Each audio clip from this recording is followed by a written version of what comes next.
姑娘，係你琴日咧咪話有個驚喜話俾我哋聽嘅，係咩嚟㗎？係啊，就係我哋活力50+嘅打卡獎勵計劃啦。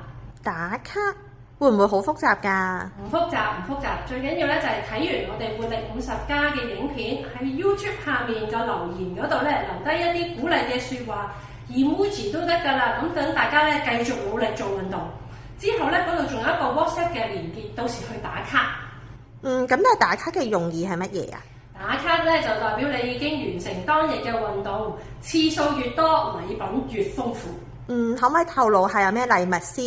呢個咧就係我哋精心為大家炮製嘅健康福袋，做夠10次啦，10次嘅話就可以攞到我哋嘅健康福袋㗎啦。咁開心啊！咁但係怕唔怕我哋啲觀眾唔記得啊？咁又係喎，不如咧我哋出個 Facebook post，聽日啦，大家可以留意詳情。好啦，咁我就去準備個 post 先。快啲去！